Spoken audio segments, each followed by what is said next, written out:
Deb Botzek-Linn in St. Cloud. Okay, while we were waiting, like I said, I don't know who heard me and didn't hear me. I was saying if you do produce acid or acidified foods through the Pickle Bill and you market them, if you could share that with us in the chat box while we're waiting. Or if you're thinking about it and maybe a product that you're thinking about producing and marketing. Well, thank you for that input. That is helpful to see what you're thinking about. The pickles, salsa, hot pepper sauce. So I have to ask, are you joining us from New York today? Well, while we're waiting, I just have to ask you, you're saying about the food ventures. Do they have a pickle bill in New York where people can produce in the home and sell? I'm just running through the audio wizard here. Sherry or Deb, do you want to do a sound check and I'll see if I can hear you now?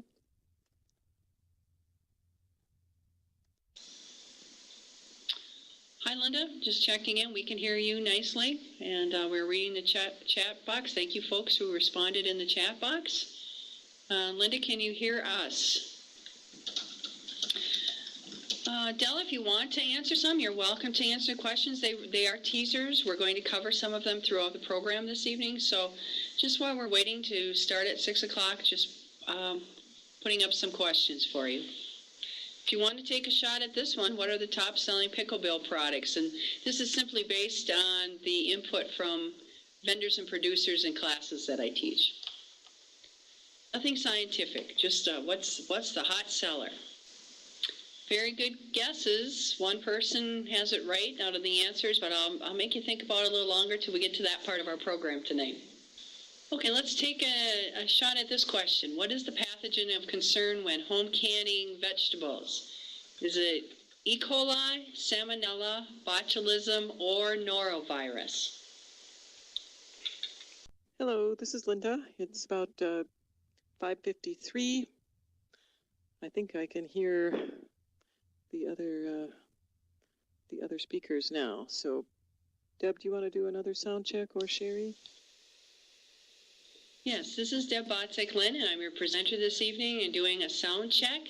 And also just like to say that, yes, the majority of the folks got this right, that it is botulism.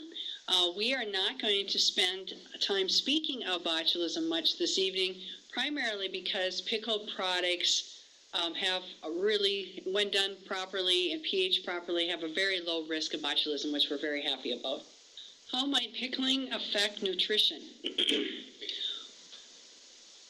Yeah, that's another piece that we don't have in the program this evening, so it's a good thing that you brought it up right now, and we can spend a little time talking about it. All food preservation methods do reduce the amount of some nutrients in the canning process.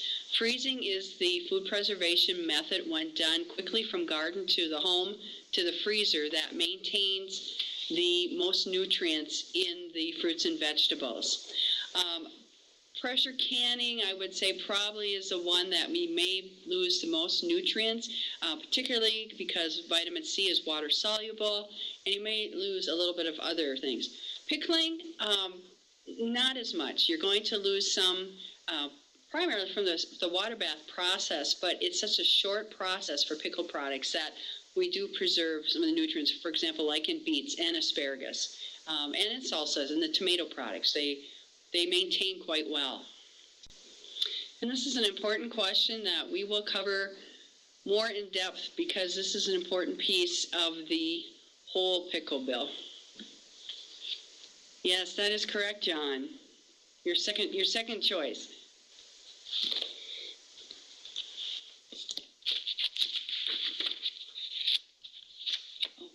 About 3 minutes out. Want to make sure that everyone who's joined recently is getting sound.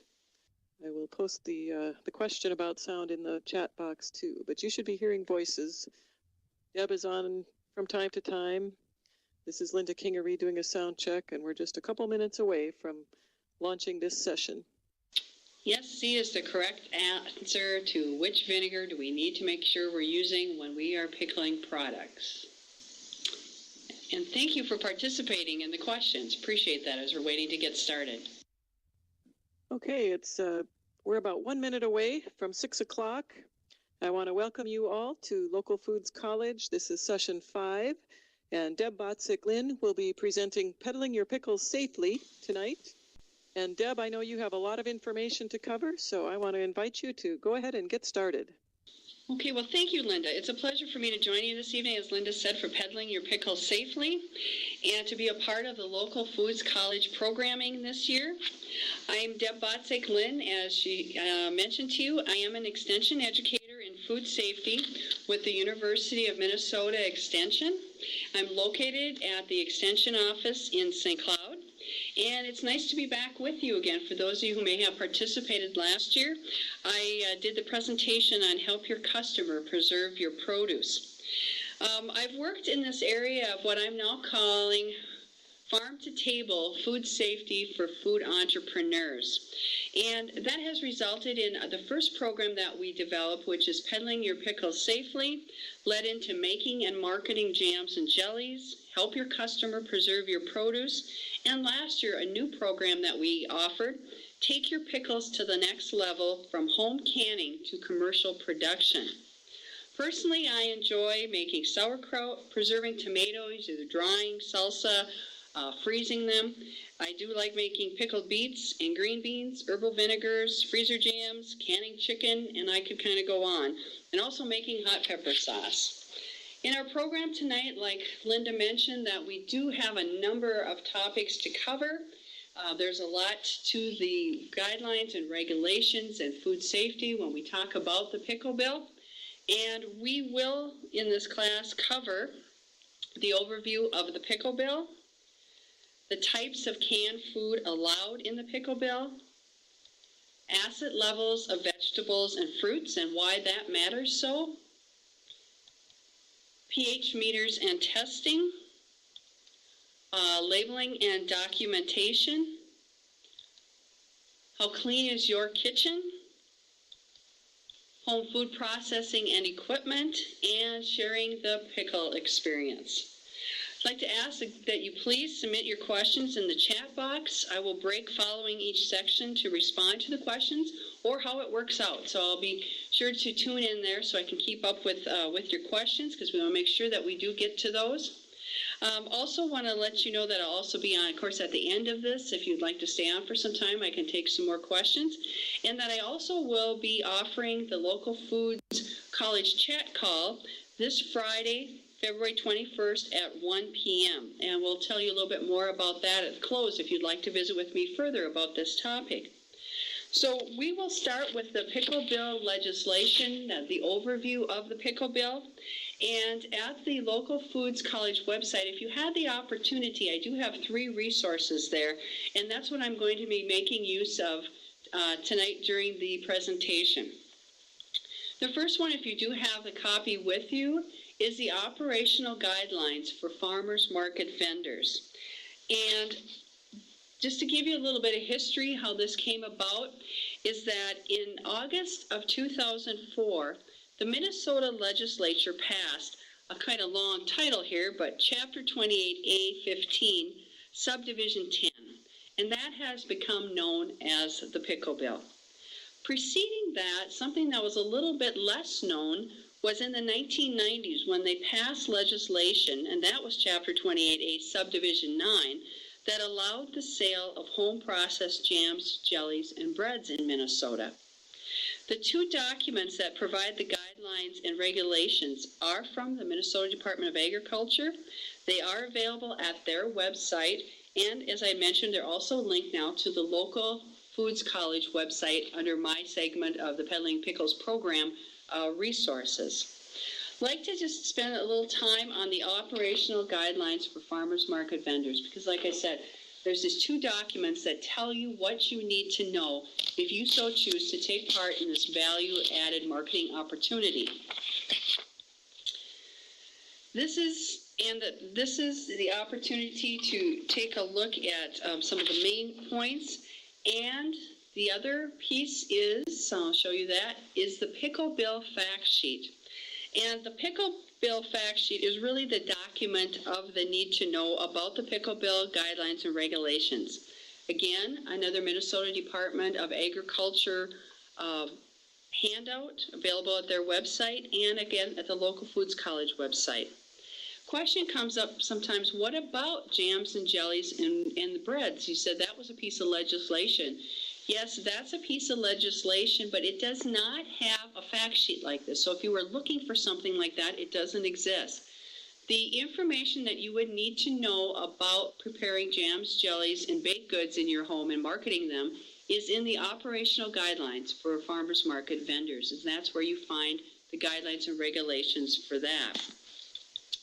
I just want to walk through the Pickle Bill fact sheet with you here.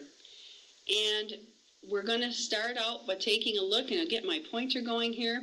Again, Minnesota Department of Agriculture is who did, based on the legislation, develop these guidelines, and who are the people that when you're looking for regulations and guidelines to check with. As we go through, again, it's the Pickle Bill fact sheet. It identifies that it comes from a piece of legislation. This legislation came into being in 2004, and then starts right out with, what special precautions do I need to take in making home canned and home processed food under this exemption? Well, the first piece, and we will see this more than once in the guidelines and documents, is that home canned and home processed food must have an equilibrium pH value of 4.6 or lower. Next, they go to showing us about a sign, talking about that a sign or placket card must be placed at the point of sale, which states. Now, I'm going to come back to the pH and what equilibrium 4.6 pH means, but I want to move on to the number 2 point here on the sign. And this is something that you may have seen, or if you're participating in the Pickle Bill, you already have this. This is one of the guidelines that you need to meet to participate in the Pickle Bill. Green is for the Pickle Bill, and there is a pink sign, and the pink sign is posted if you are making and selling jams, jellies, and baked goods. The pink sign says these products are homemade and not subject to state inspection. And you can see this one, of course, these canned goods are homemade and not subject to state inspection. You can get these signs from the Minnesota Department of Agriculture for free. Sometimes the Minnesota Grown Program has them, or you can simply make them on your computer and post them. The reason I want to bring this primarily to your attention in such a large slide here is that in the beginning of the Pickle Bill, this is one of the things that the state inspectors, when coming through a farmer's market or an event, said was missing. It's a simple thing to do, but it's an important piece of the bill and legislation that this is posted at the side and that people are aware of this when they are purchasing. So it's keeping consumers informed. As we go back to the Pickle Bill, that goes on to give us much information on what we can do, need to do, must do. And so I just want to highlight a few of those, but again, encourage you to print the operational guidelines and the Pickle Bill fact sheet. Some of the key highlights from the Pickle Bill fact sheet, of course, like I said, the pH value of 4.6 or lower, and we will talk about that. The point of sale sign is just the green sign that I showed you previously. We're going to talk about what is required on the label of the product when you bring it to market. It does say that up to $5,000 gross sales of selling through and under the Pickle Bill with Pickle Bill products, and that the products can be sold at farmers markets and community events. And it also does then tell you where products cannot be sold, and a few other things. There's more information in the fact sheet about pH too, to answer again some of your questions and things about that. I'd like to go on to talk about what it does tell us in the Pickle Bill fact sheet about what foods are allowed in the Pickle Bill. And in the Pickle Bill, of course, pickles, and that's pretty obvious, but also vegetables or fruits. We're going to talk more about that because of the pH concerns, but they give us some examples. Sweet or dill pickles, relish, salsa, apples, flavored vinegars, sauerkraut, kimchi, barbecue sauce, and pickled vegetables. Again, that the pH is 4.6 or less. There are foods identified in the Pickle Bill that are not allowed, And primarily, if you look here, it's protein foods, not pickled fish, pickled eggs, or any kind of meat, or canned vegetables. And this gets sometimes a little bit confusing for people because they're going, canned vegetables? Well, you just said I can do, well, up here we have pickled vegetables. So we'll talk about that. But your basic canned green bean, canned carrot, canned peas is not allowed in the pickle bill, and you cannot sell those at the farmer's market or community events. For those of you who did print this PowerPoint out or do have it in front of you, I have to tell you about a correction. It's my mistake. Under foods not allowed, under canned vegetables, I had put pH, I have greater than 4.6. I took it off of here, so I'd just like to ask that you delete that if you did print the PowerPoint slide. It's not greater than 4.6, it's under 4.6. Okay, at this time, do you have questions that you would like to ask about the pickle bill fact sheet and guidelines? Rosemary and Susan, can you tell me a little bit more about the pickle bill applies to, oh, I see what you're saying. If you were going to pickle green beans and include them in your CSA boxes, is that what you're thinking? That's a very good question.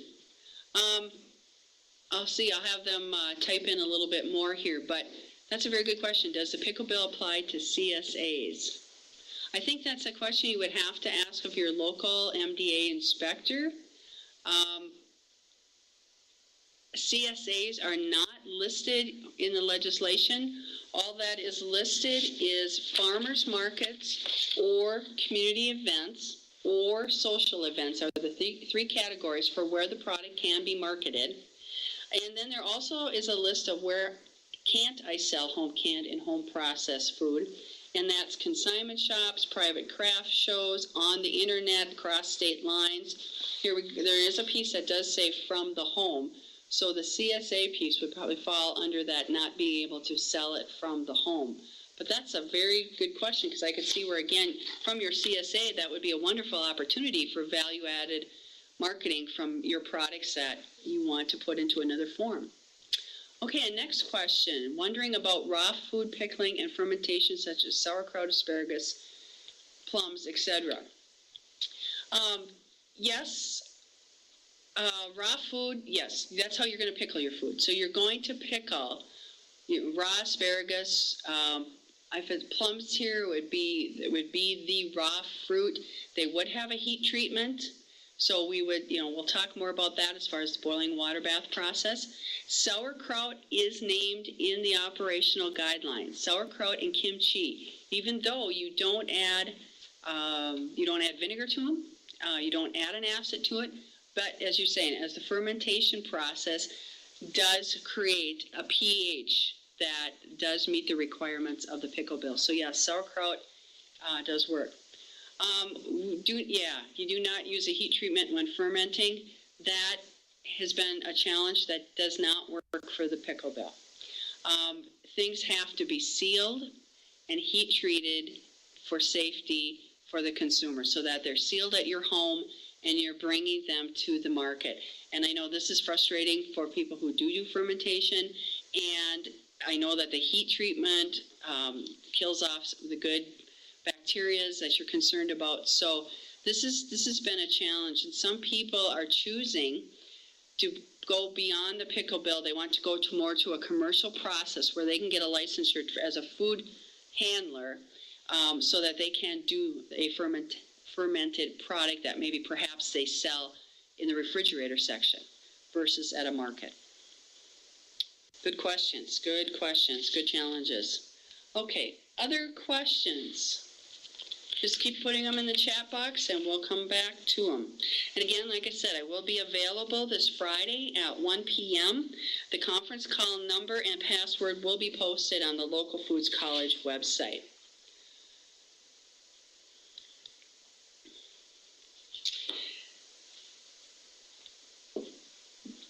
This is from the first point on the pickle bill fact sheet, and just took some quotes from that sheet.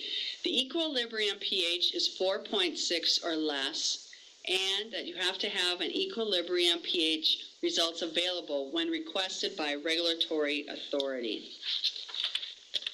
These are some folks at one of our classes. It was a lovely day in Cloquet, and we decided to practice testing outside at the Forestry Center. Okay, what you have in front of you here is a pH chart. And again, I do have that as a resource at the local Foods College site that you can print off. The pH, or the acid level of a fruit or vegetable, determines whether the produce is safely home canned by processing in a boiling water canner, or if a pressure canner must be used to ensure a safe home canned product. Fruits, pickles, and tomatoes, as well as jams and jellies, are high acid foods that are safely processed with the boiling water canner method. And again, this is the pH chart, and we'll just take a look at it because, again, it's named over and over in the Pickle Bill fact sheet and the Pickle legislation. We take a look at the pH chart. You'll notice that we have some divisions. Starting out at the top, we have strong acid or high acid and a low pH. And that's about, our foods are hitting about 3.0 there on a pH. We go to the middle, our dividing line, 4.6.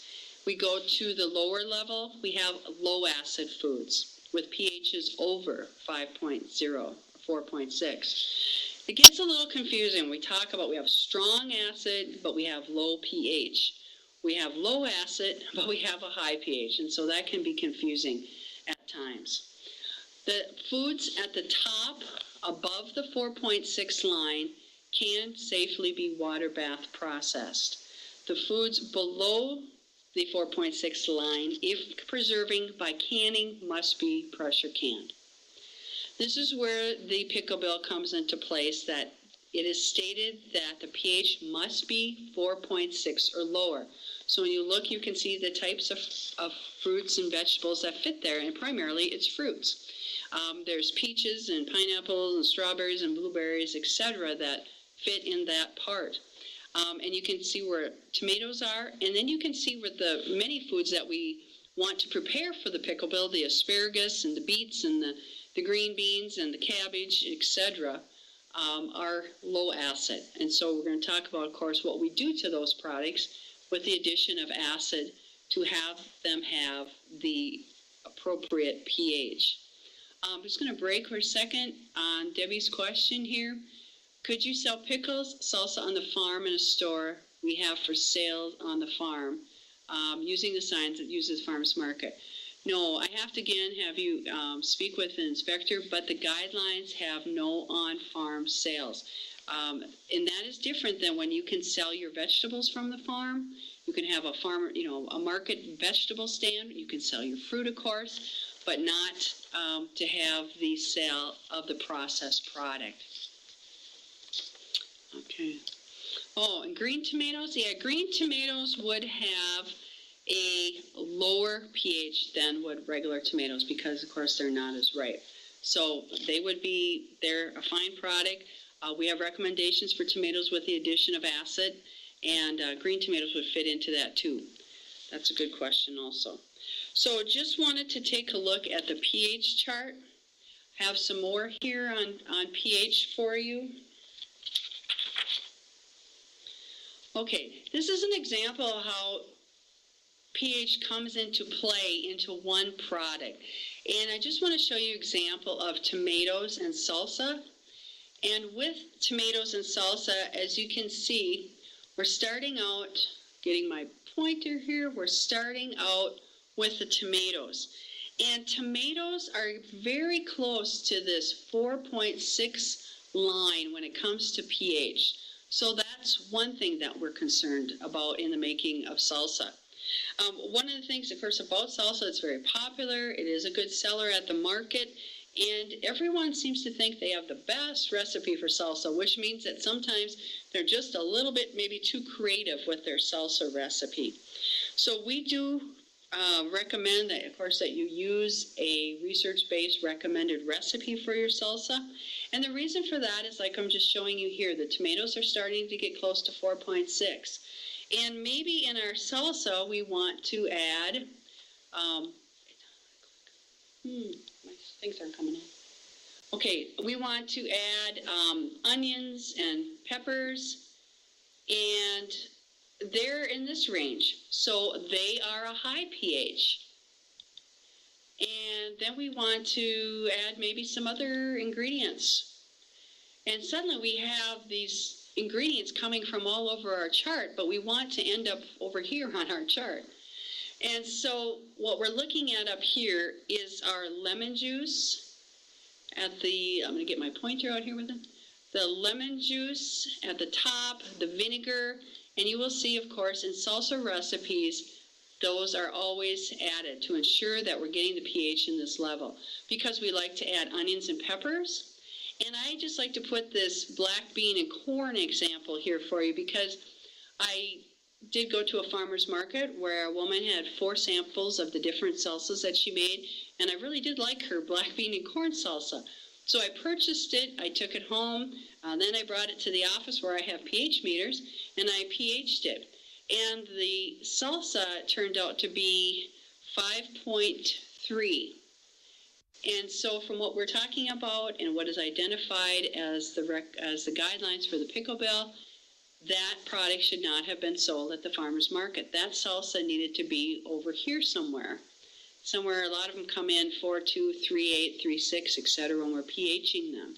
So I just wanted to show you the example that we're playing with all different parts of the chart. We're playing with all different pHs, and we are always looking in the pickle bill to lemon juice and vinegar as our friend.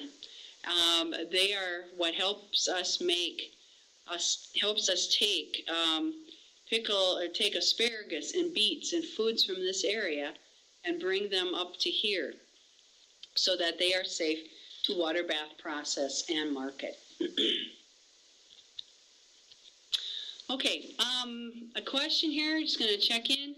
How does one handle dried foods such as dried mixtures to sell to consumers to mix with their own raw tomatoes to make their own salsa? That is under discussion at this point. That question comes up, and there are no specific guidelines on as far as a written sheet. It is not included in the operational guidelines for the vendors at farmers market. So there is some concerns about, people are asking, what about seasoning mixes? What about spice mixtures that they're making? What about their dry herbs that they want to dry and sell at the market? Right now, people are doing it, selling it. There hasn't seemed to be a problem. I'm not saying that's the okay or the go-ahead to do it, but it is an important issue that's getting more popular that people need more direction on. And at this time, currently, there is no written guidelines on it.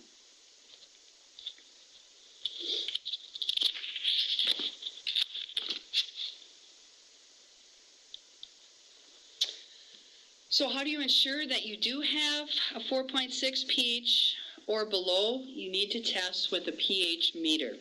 And again, these are photos from Peddling Your Pickles Safely workshops, hands-on pH testing that we do at those workshops. Examples of pH meters, here just 2 of them, but just wanted to show you that we do make use of the larger orange one here. We have that available for testing in our classes. There are many different kinds of meters. This meter comes in under $50. There are meters from that price, I'm sure many hundreds of dollars of meters. The question comes up, where do I get a pH meter? Well, they're available, of course, online at many different companies. I'm just going to name the company that we've used because it's so popular with school districts too for science equipment. We have gone through NASCO, N-A-S-C-O, the NASCO company. And like I said, they do supply these types of things for schools. Also science and lab supply companies. And with the increased interest in homemade wine and beer making, some of these stores that provide the supplies for wine and beer makers do have pH meters. So if you have that in your community, you may want to check there too. Meters must be calibrated, so this is examples of calibration solution that you want to purchase when you purchase your meter. Meters need to be calibrated to 4.0 and to 7.0. And we're just showing here that there's packets that you can use, a smaller amount and last maybe a little longer. You can also open this packet and put it in an airtight container when you're done and make use of that solution for a little bit longer. And then this is just larger quantities of the pH solution that you can buy. This pH solution is not very expensive. So you invest in the meter, and the pH solution is something else, like I said, that you do need to purchase. Again, another class photo, but this one I just want to point out a few things that are being shown here. These two women at class are calibrating a pH meter, and they have it in the calibration solution. This is the 7.0 calibration solution. This is a meter I told you that we make available at the classes. But also, just to point out, you have your box here, you have your instruction sheet. Always follow your manufacturer's instructions for how to operate and care for your meter. And you want to make sure that you're taking good care of your meter because of the cost and investment of it, but you want it to last, a long time. It's an important piece of equipment for you if you are going to participate in the Pickle Bill opportunities. Just a couple other things here. Like I said, here's the meter calibrating solution.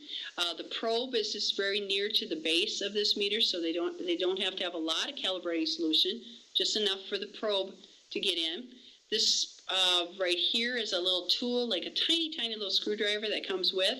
This is where you calibrate, and then you will read on the side where the woman's looking. So she's turning so that she's calibrating to 7 on the meter. And then they will turn around, rinse the meter with, we have distilled water here, and then they will put it in the pink solution, which will calibrate it to 4, and then they will have their meter calibrated. And you should calibrate frequently during the preservation season when you're testing. Okay, I'd like to move on to labeling. The Pickle Bill fact sheet does state that the label must have, and it must have the name of the person who has done the processing, the name and the address of the person who processed and canned the food. A question that's come up recently is, what about email? Can I put my email on the label?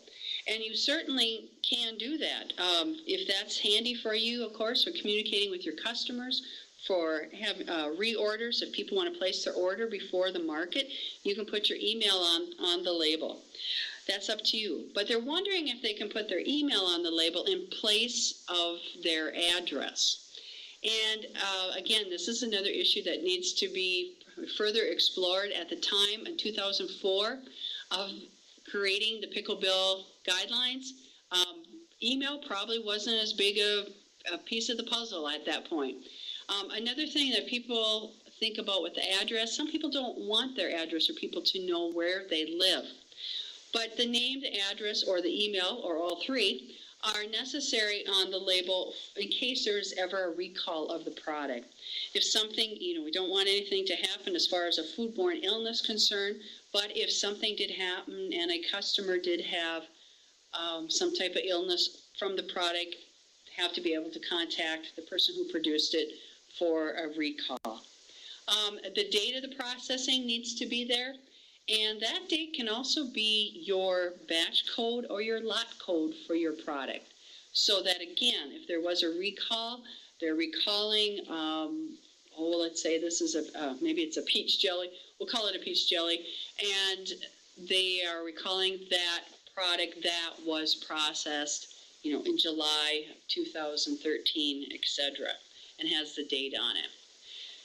The ingredient list is optional. You do not have to say that I have jalapeno peppers in here, and I have pectin, and I have sugar, and I have vinegar, and I have all those things in a jam or jelly product, or in the pickle product. You're making a relish. You have cucumbers and cabbage and red peppers and vinegar and salt, etc.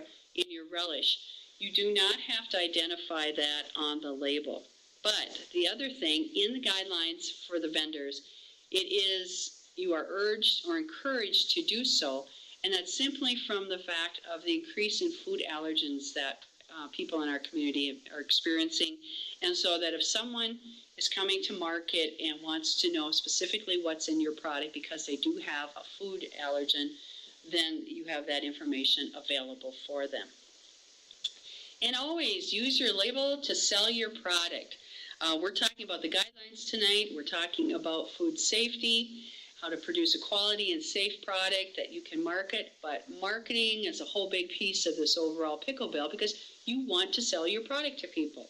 And I don't know if you're wine consumers, if you partake, but if you've ever taken time to look at wine labels, it just kind of amazes me, the variety and the creativity in the labeling. And they do catch your eye. So think about, I wouldn't say my example here tonight is very eye-catching. It has the necessary information on the label, but it's not really catchy. I mean, the lid is. If we look at the lid, the product is lovely, but the label could be improved to really, really sell this product. So think about your labels. Just a quick story, a young man last year at a class, he is creating a hot pepper sauce that he wants to sell, and he's been working over a year just on his label. It's just really important to him, and if you can imagine, if you've looked at hot pepper sauce bottles, they have some really crazy titles and some interesting creative labeling and stuff too, so he's working real hard on that. And labeling leads us into documentation. What you need to have, according to the fact sheet, is back to our piece where it said, have documentation of the formulation recipe and the equilibrium pH results available when requested by regulatory authorities. Okay? So you need to have your recipe with you when you go to market. And your recipe, which of course outlines your ingredients, your processing time, etc., and also your pH results available for, as an inspector would walk through the farmer's market, they can ask you for those two pieces of information. How you choose to do that is up to you. We're just showing, a simple notebook here. When we first started doing the pickleball classes back in 2006, people didn't really keep very good records. And since that time, people have improved where we see notebooks and 3-ring binders and spreadsheets on computers. Now that, of course, is a little bit more difficult to take to the market with you to figure out how to make that piece work. But finding it very helpful. First of all, because you've got the required pieces of what you do need to have available at request, like it says, of the regulatory authority. But also, looking down here at suggestions, there's lots of good reasons for you to do documentation. Keeping notes on the product. How did it turn out? Oh, you added red bell pepper to that relish and it looks so much better. It sold better. You're going to add red bell pepper next year. That recipe you used to put green in. Now you're going to put red in. You didn't like something. Some product didn't taste good. Again, it didn't sell as well. So keeping notes. That jelly recipe didn't set. That salsa was too hot. Kinds of things that you want to make sure that you know. It also helps you on the products to know what do you want to make for the next year, what do you want to plant in your garden for the next season, because you've kept good notes. And again, the sales records, how many jars sold today at market. Is there a product that just does not sell well and you probably don't want to make that product again? Or you want to package it different or label it different. Comments from your customers. They are asking for more of what product? They came back to tell you they really enjoyed your salsa. It was so good. And it was just, their family really enjoyed it. They'd like to get more. They really like your dill pickles. And then one thing to encourage you, documentation, of course, this is not in the fact sheet. This is just from visiting with people in our classes. Again, when the classes first started, people were not really keeping track of this. They thought, oh, I don't really have much into this. I have extra cucumbers. I have extra tomatoes. It's really not costing me that much to put this together. Well, in time, they found it really, of course, does help to keep track. I mean, we have people keep track, of course, everything. Their seeds, plants along the way. Other people who primarily keep track of their vinegar and their spices and their garlic and their onions and their tomatoes and etc. Their jars, lids, rings. But it should go back to seeds, and it should go to the cost of electricity on your stove or gas for your stove, to figure out your expenses and your costs, and then of course incorporating that into what should you charge for your product. Okay, just want to take some time here, kind of catch up on questions. If you have anything, it's kind of a quick overview of many parts of the pickle bill and the pH and pH meters and testing. Okay.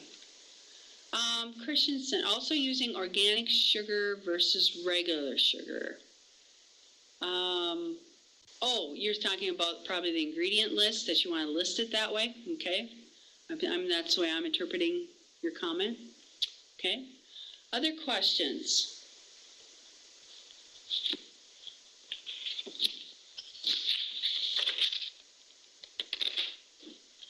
Okay. Okay, question for you. I'll have you put this in the... Okay, could you talk more on pH and how to test your product? Sure. Let's go back here.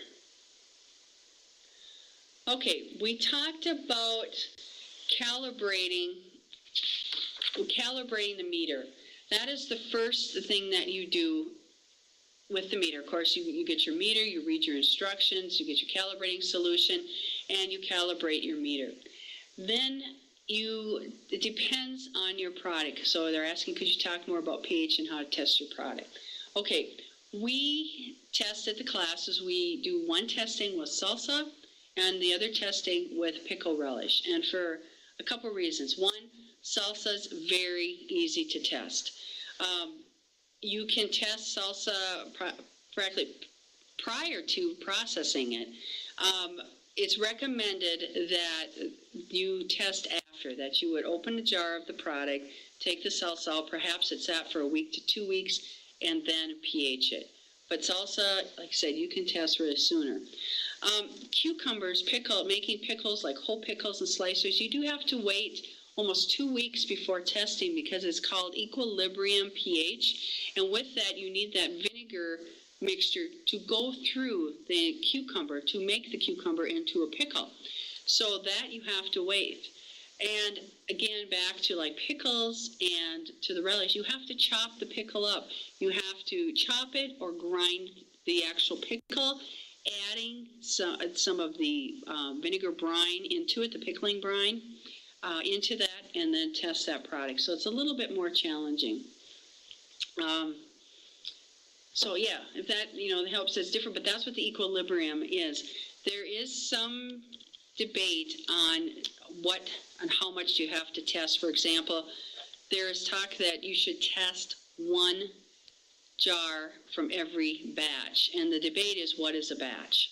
And sometimes for some people, a batch is 1 canner full of 7, 8 jars, or 6, 7 jars, depending on what you're doing, or pints or quarts. And most time we come to the agreement now that a batch is your pickle recipe, your salsa recipe. You may have made 3 batches that day or 5 batches that day, but that you don't have to open that many jars for testing. Okay, so I don't know if that helps at all, but yeah, pH testing, and then you always want to make sure you rinse your meter well. You want to make sure there's no product stuck around your probe, and again, distilled water, soft cloth, and handling it properly, and then recording that pH. It's recommended that you take 2 to 3 pHs of the same product or batch. For salsa, test it, read your testing, go back and test again, so you have a double reading. Okay, other questions? Is the pickle bill the same for Wisconsin? Wisconsin, I'm not as familiar with. I know they passed a pickle bill only a couple years ago. It's very close.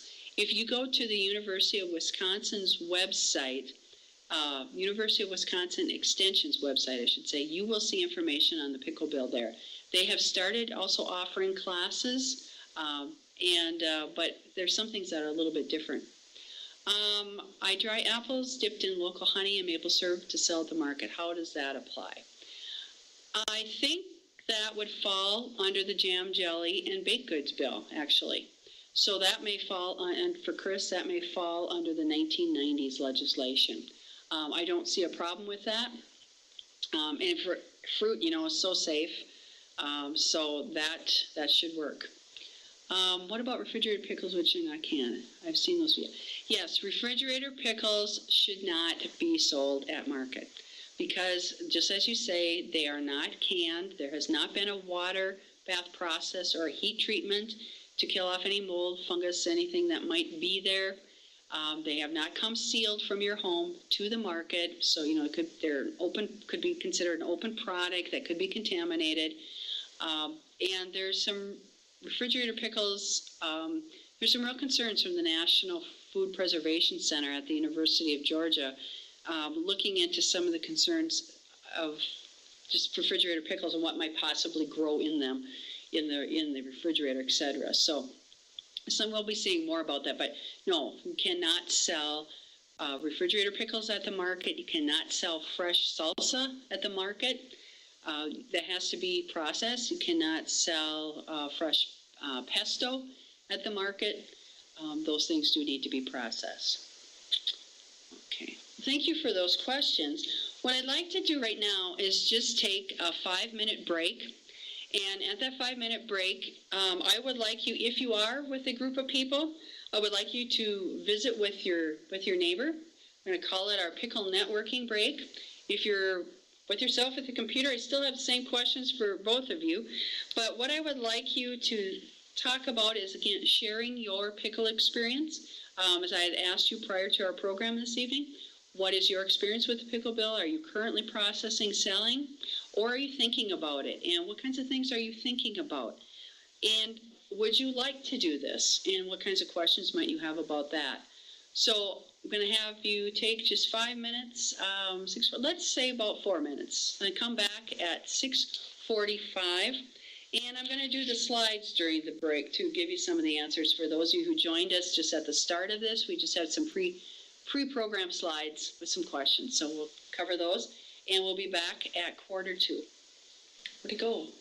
Oh, what happened? Here, that's my box. Oh, okay. Hi, everyone. This is Debbie coming back. I kind of lost my box here. I was looking. Okay, before we go into pickling and the process, a little bit of things to share with you there. I want to check into the chat box, and we are at, Jim is above that, right there. Okay, I want to start with Jim. Hi, Jim. Why is there a $5,000 limit on sales in the pickle bill?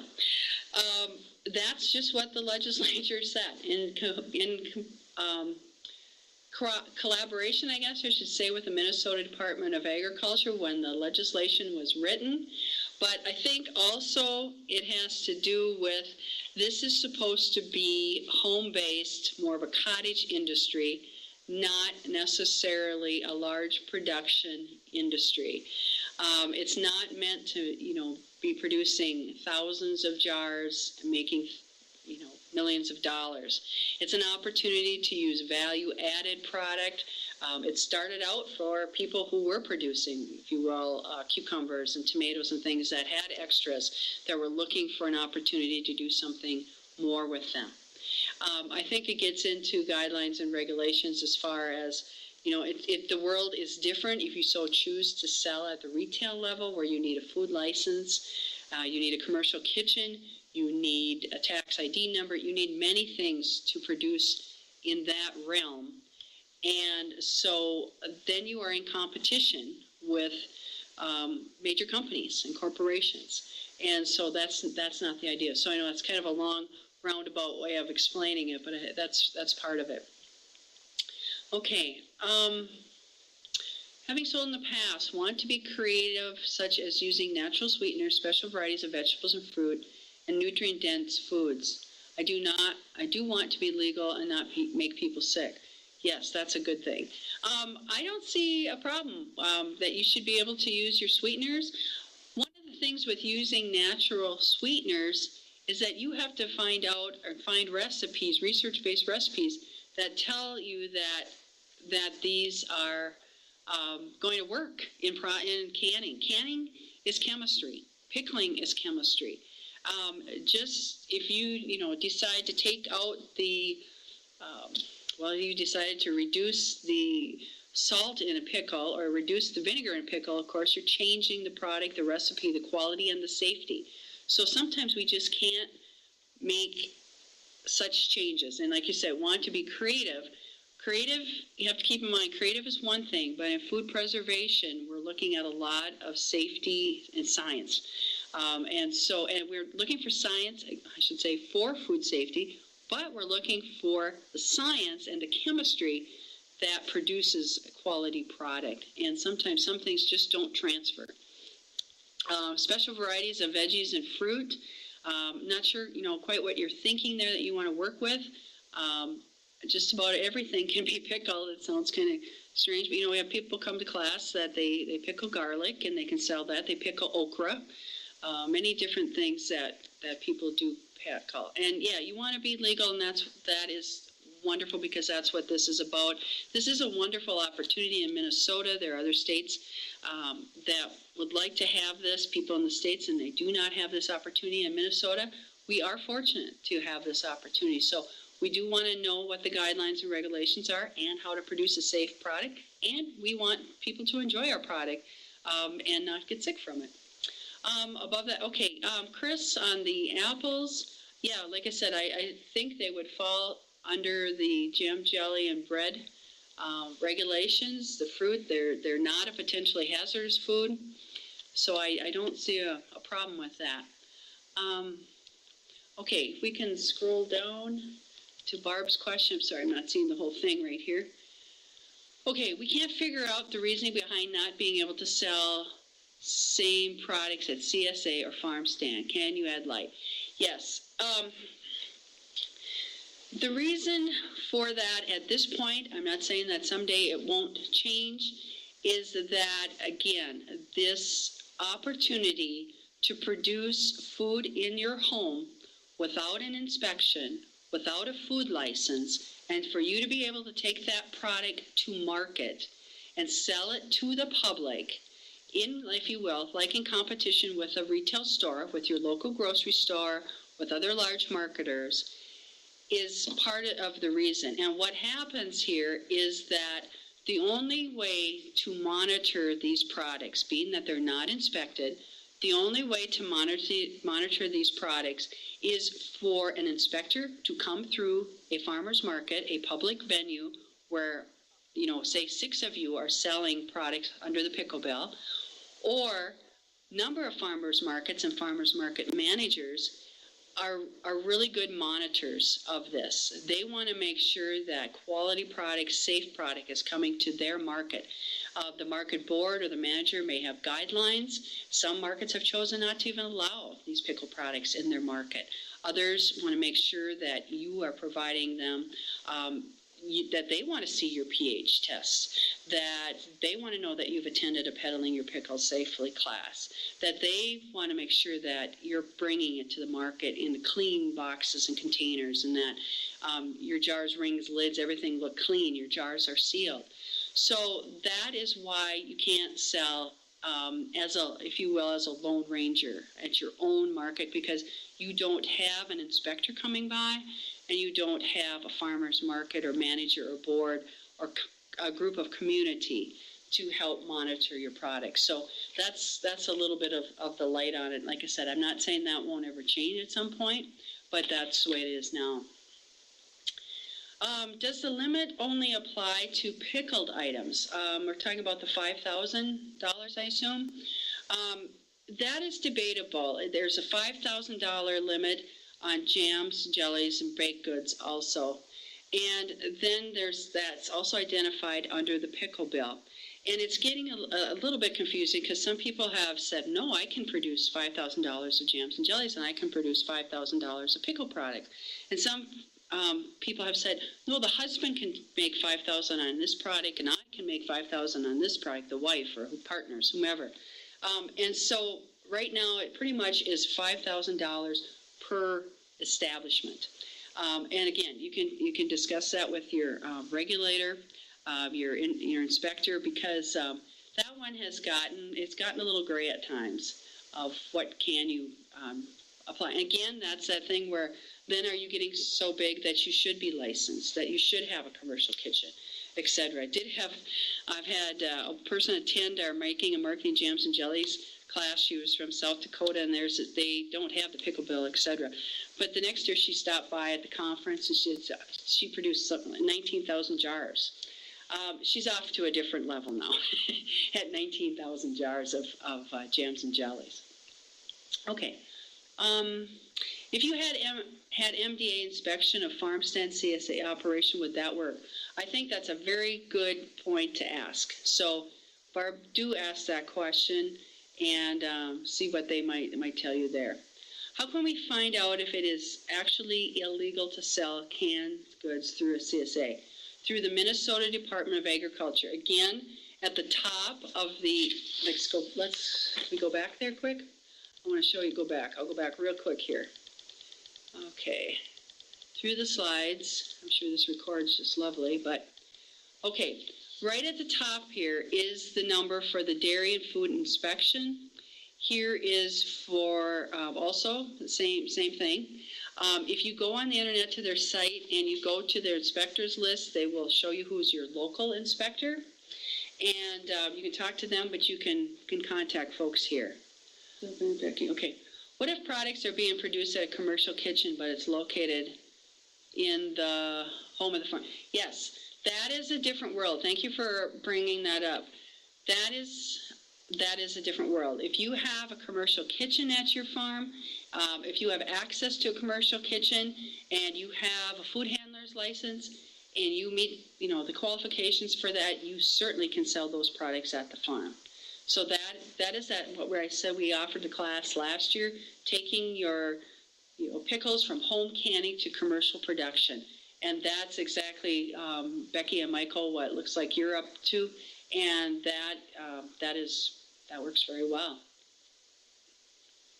Oh, wonderful. Linda's sharing. Yes, I did see that too. And I'd like to participate in that one too, where Session 8 of Local Foods College will include information about community and commercial kitchens on March 18th.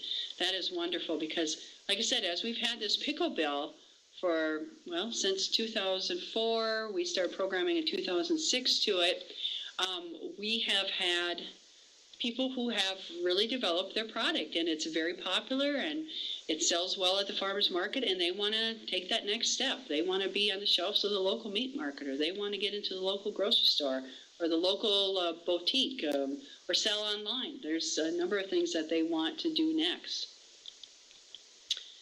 Okay, thank you for that. And we'll continue on with pickling, because if you're going to participate, I'm going to get my slides back here. If you're going to participate in the pickle bill, you will be pickling, of course, as we know that pickling is not just for cucumbers anymore.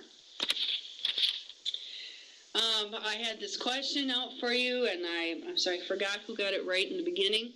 But like I said, this is no heavy-duty research here. It's simply from the farmers market vendors are telling me that. Oh shoot, it didn't come in. All right. Okay. Well, we'll point it out. Pickled asparagus is the vegetable that seems to be really selling well. These all sell well, I should say, but pickled beets, dilly green beans, pickles, salsa, pickled garlic is a newer one. That's a lot of work to get that garlic peeled and pickled. But we know that vegetables from asparagus to zucchini can be home preserved by pickling. The key is that you want to be sure to select a recipe from an approved source that is specifically designed for the vegetable that you are pickling. And you want to follow the directions carefully for a safe, high-quality product. Okay, and we had talked about this, and yes, it is that the 5% acetic acid is the type of vinegar that we want to use when pickling. And the reason I bring this to your attention is that there are other vinegars on the market. There are 3% and 4%, but our recipes are meant to have 5% for quality of the pickle product and for safety of the pickle product. Stopped at my local market last year. I live by a small community, and with that, oh, vinegar was on sale, jug of vinegar, and I just picked it up, put it in my cart, and I'm going through the store, and I thought, gee, I didn't even check the label, but I'm sure this jug of vinegar is 5%. Well, it wasn't. It was 4%, and it was on sale, and it was substantially less than the jug of 5%. That, of course, was not on sale. So you want to make sure that you do read the label and purchase that product. When you're going to be pickling, you want to make sure that you plan to pickle fresh produce within 24 hours of harvesting. It's very important for a quality crisp pickle product, especially for cucumbers. And you want to use quality ingredients. Again, the vinegar at 5%, canning or pickling salt, and fresh spices or fresh dill. And taking a look at these to make, again, a quality pickle product. I judged a pickle contest at a radio station a number of years ago, and 40-some jars were entered. And, of course, we had to take the first 5-6 jars out that we eliminated simply because they were spoiled. The pickles were soft, the brine was white, etc. So a number of things that happened there. But out of those products, not all those pickles were very good. And I guess I was just saying before I lost my screen here, I can't click on that. I was trying to show you the dill, because my statement always is the dill ever ready when the cucumbers are? And another thing just to mention here is water. When it comes to pickling, it's kind of fun just to visit with people about what type of water do they use to produce a quality, crisp, pickled product. And people will go quite long distances to get the water that they want to use. So I always just say use the water that works for you. And by that I mean, is it softer, harder, whatever works for you. And then just to point out that with canning, of course, pickles now we do recommend the ring and the lid, the 2-piece, versus in years past where we had the zinc lids with the rubber rings on them. Okay, and then pickling questions. Anything that you'd like to ask specifically about pickled products, situations that you've had, products that you're thinking of producing for the market, and a question you may have about that. There was a correction on the session. That session is March 11th. That will be about the community and commercial kitchens. Okay, or any experiences that you'd like to share on pickling. Okay, and I just wanted to take just brief time to talk about tomatoes and salsa when it comes to the pickle bill, because there's just a number of things that you can do with tomatoes that do fit under the pickle bill. Of course, salsa being one of the popular ones. Barbecue sauces, spaghetti sauce, tomato juice. You technically could sell stewed tomatoes, canned tomatoes. I'm not sure that anybody really does that. There's a Minnesota tomato mixture where there's some, bit of peppers, onions, etc. added to tomatoes. So there's a number of ways that tomatoes can be prepared and sold at market. And some things that you want to keep in mind, I'd just like to share this point, is that all tomatoes are not created equal. And be sure that you don't can tomatoes that are overripe, decayed, or frost damaged, exposed to frost or harvested from frost-killed vines or ripened indoors. And I bring this to your attention because this really comes into play when folks are trying to save every last tomato at frost time. Now, someone earlier had brought up about green tomatoes. Yes, rather than trying to save every tomato to the very end to ripen on the vine, consider green tomatoes. More products and recipes are coming out. They could be sold under the pickle bill. A coworker of ours here at the Extension office did bring in some pickled tomatoes. There's, of course, green tomatoes and relishes, and it was really good. There were some really, really good things. So think about that. But what does happen here is that in any of these situations with frost, etc., does reduce the acid level. And as you remember back from our pH chart, tomatoes are so close already in pH to that critical 4.6 line that if they experience these situations, then we have probably moved them even in, 4.8, 5 range. And so that would throw off our recipes. Okay. Processing in a boiling water bath is necessary when canning high-acid foods. Again, those foods that were at the top of the pH chart, such as fruits, pickles, relishes, and jams and jellies, and also, of course, with all your pickle bill products that will be water bath. And again, we had the question on the fermentation where you don't do this process, but we cannot then sell that product at the market. That will take some other regulations and guidelines. So just showing here a water bath canner, the blue traditional canner.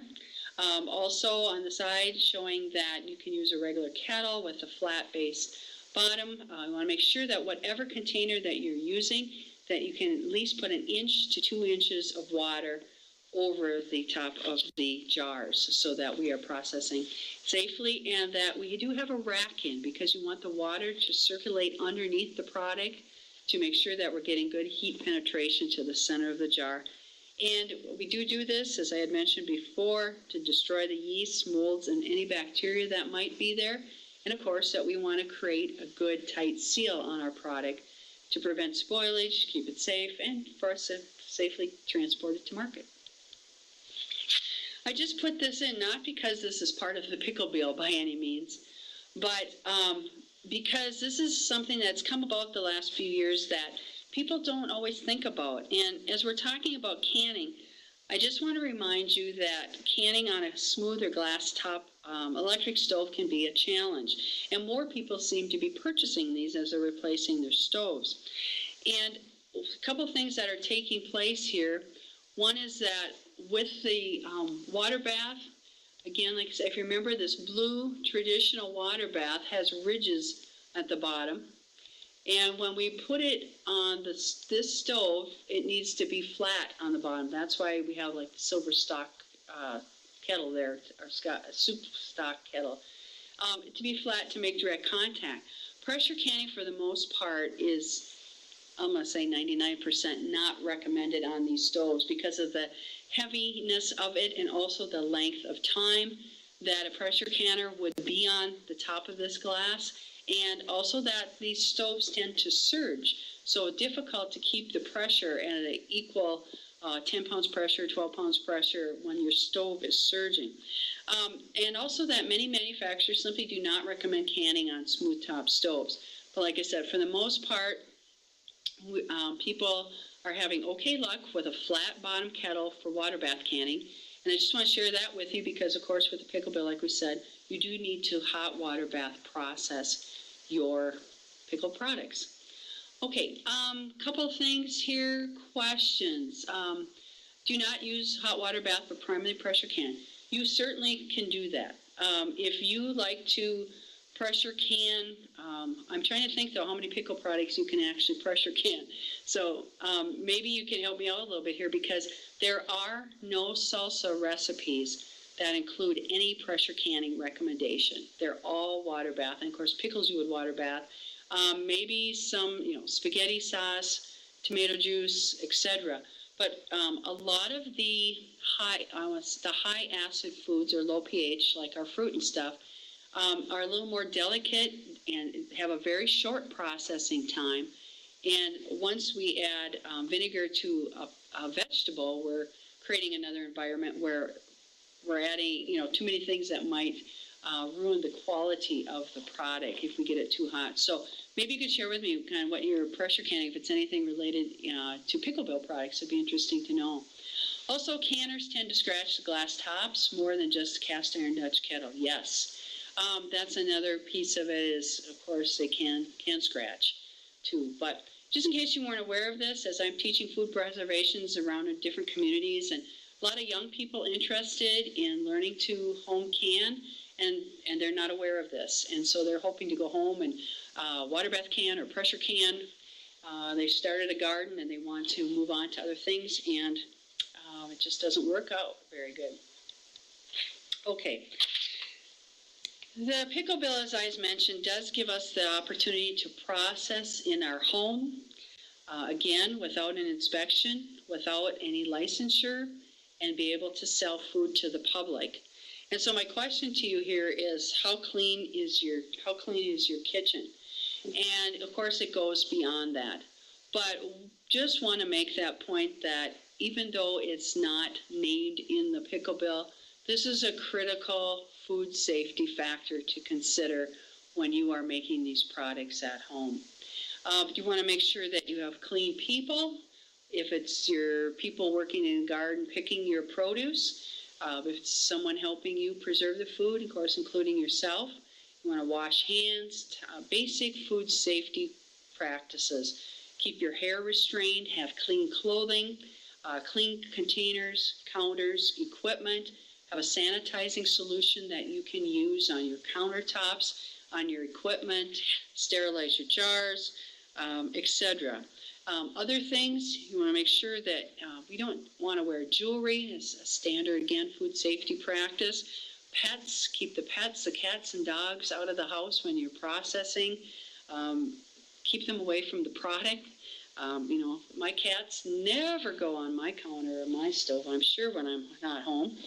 And you know how that goes. And also, where are the children? Are they part of this? Are they going to be helping you? Or do they need to be kind of out of your way when you're working on your product? And another piece, of course, is your vehicle. You need to be clean transporting your product to the point of sale. Just want to emphasize so strongly the importance of hand washing. We recommend, of course, a 20-second hand washing with soap and warm water.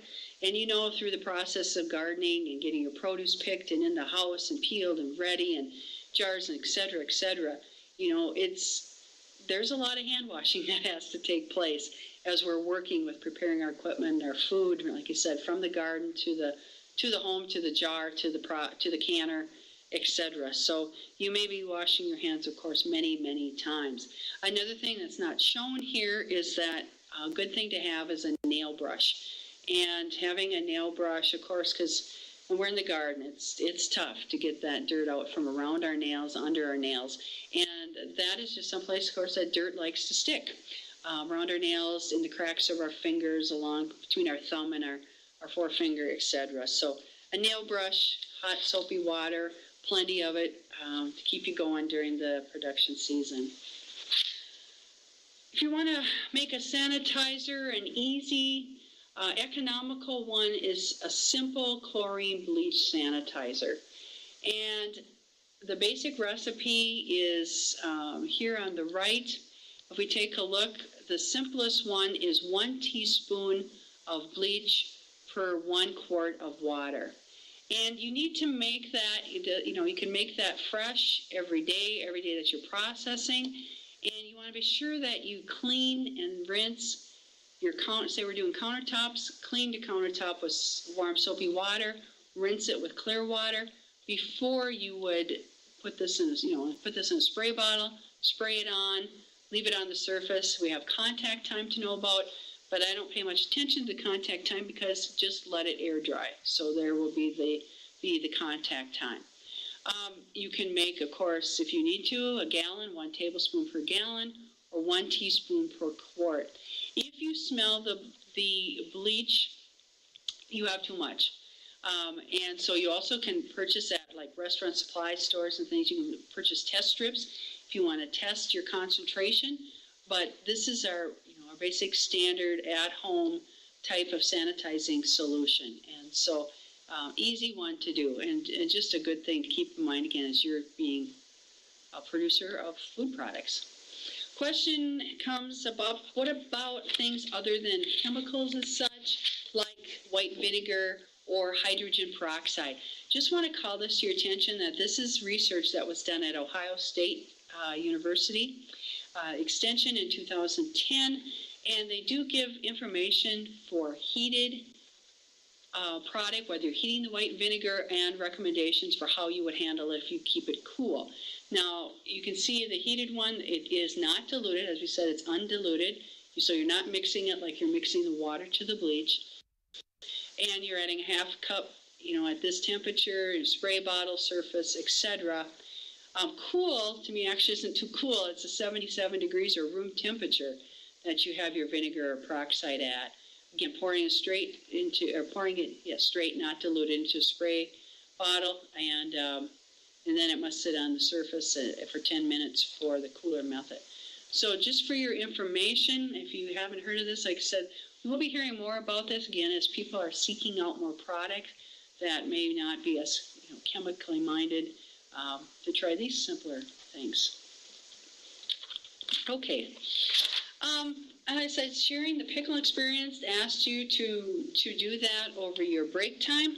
Just like to take a minute here for you to think about if you are producing and selling, or again, if you're thinking about maybe this spring and summer, you're looking forward to producing product that you'll take to market.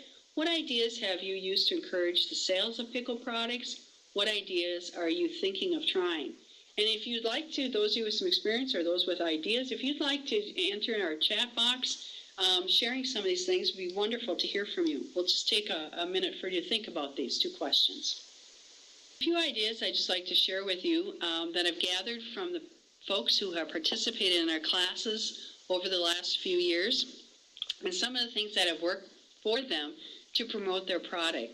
And like I said, we're talking about kind of making jokes that pickled asparagus is the most popular product, but it's up there. And, again, there's a number of other products that have worked for people.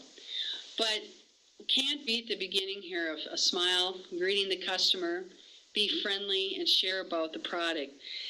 As we know, much of the local foods movement, the fun of it, what people are enjoying is getting to meet the producer, the farmer, the grower, learn about the agriculture production, learn about the vegetable gardening, learn about the product. And so that has been a good sales point. Because we're talking about food safety and the critical point it plays in the pickle bill, clean, clean, clean. Everything needs to be clean. It is not only a food safety tool, it's a marketing tool. The stand needs to be clean, the product, the vehicle, and you and who's ever working with you need to be clean clothes, etc. A business card, maybe that you have available and can pass out. Again, we talked about the label and what needs to be on there. But again, if people want to purchase in quantity, if they want to pre-order and make sure that you have their 4 jars for next Thursday at the market, so that you're available. You can have information on your website. You cannot, with the pickle bill, like I said, it does say you cannot sell online. Another piece for you to check on. Recipe cards or brochures about your product line. How do you use it? Maybe you make a really good relish and it makes a wonderful tartar sauce, and they haven't even thought about that, how to make a tartar sauce out of your relish. Or of course, if you make jalapeno pepper jelly, how do they use that? We learn about the cream cheese and the crackers, and all many different ways. Maybe you put it over meat and roast it over pork. What are your ways of using the product that you can share with them to encourage them to purchase it and to continue to purchase it? Other things, posters and signs for display. Like I said, you need to put up the green sign that I showed you earlier in our program. And also, I'm just thinking signs about your product, photos of your product. We do know that home preserved products are lovely. The beautiful jars of pickles and salsas and pickled vegetables and mixed pickled vegetables and stuff are just lovely to look at. And perhaps you have photos of them to help enhance your stand, or maybe you have photos of some things that you don't have available that day, but you're going to have next week. Or you're going to have it next month, so people know that you're going to be the person that's going to have, a certain salsa coming in the fall. So let people know what your product line is, and let photos make it be inviting and eye-catching. The question comes up about sampling, and I'm not going to cover that now because there is information in the guidelines for farmers market vendors, but also it's my understanding that the process for you offering samples of your product at market is under discussion at this time, I believe, by the Farmers Market Association and I think the state legislature. So you'll learn more about that. But again, just want to say about the eye-catching label, the product, your stand, you have a decor, a theme, and you. If you're the best salsa maker around, perhaps you want to wear an apron that has wonderful fabric made from chili peppers. I don't mean made from chili peppers, but it has chili peppers, tomatoes on. You want to promote your product that you do well. Okay. Now I'm going to check back to to the chat box here. Presenter samples, prepackaged utilities container packaged in home. Yep. Brought to market cooler is legal. Okay. Yeah, as I said, we're learning more about samples. Thank you for sharing that information. Have you packaged them at home? Okay, and yes, I know Kathy Zeman from the Minnesota Farmers Market Association will present next week food safety considerations for farmers market. Yes, and I know that she's very actively involved in what sampling means, it can be, how it can be handled. And sampling, you know, I'm coming from the pickle bill perspective. Like I mentioned to you, it was wonderful that day when the woman had the 4 different salsas. She had it very clean. She had it on ice. She had small containers when I bought the black bean and corn salsa. Unfortunately, her black bean and corn salsa did not meet the recommended pH, but the sampling was done. So, yeah, do tune in for the session with Kathy on the market considerations, and you'll learn more about that.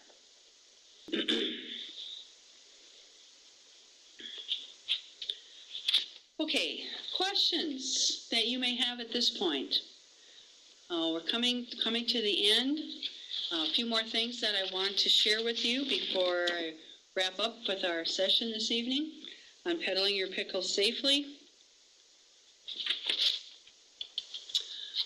I just want to emphasize, like I said, as we come to the close of this program, that you always use research-based resources. And I want to point out a couple of them that you may not be aware of that are available. As we know, there's lots of information online. That doesn't mean that it's always safe. It may be someone being very creative with a recipe, but it may not be the recipe that you want to be making or selling. As we take a look here, over to the right, I have an example here of the University of Minnesota Extension food safety website. At that website, we have numerous pieces of information for you on home food preservation. I also want to point out to you that we do have information on upcoming classes and courses, that we have 18 mini modules, 5-minute modules for you to view online about different aspects of food preservation, that we do have the online presentation of what's new in home food preservation. This is a 13-minute DVD in some county offices or also online. And then you can subscribe to our newsletter. I'll show you the answer line. Before I get to that, though, I also want to point out to you a wonderful resource called So Easy to Preserve. That is available from the University of Georgia, and they host the National Food Preservation Center. This is the book that we go to. It covers everything. It's wonderful, and I think it's $18 now with no shipping and handling, and it would be available for you to check out online at the National Food Preservation Center. Also want to make sure that you know this number and this service. Answer line is our toll-free number. It's in cooperation with the University of Minnesota Extension and with Iowa. And my favorite part of this is you get a real live home economist that you need to, you don't need to push all those buttons. Push 1, push 2, push 3. You can simply ask your question. They're open Monday through Friday, 9 to 4. And toll-free, again, do make use of them. They answer food preservation, food safety, home questions, mold, mildew, stain removal, many, many things that they do answer. So do make sure that you're aware of the answer line. I always kind of tease that the only thing they don't do is they're not there when I'm home canning at 8 o'clock at night and I have a question for them.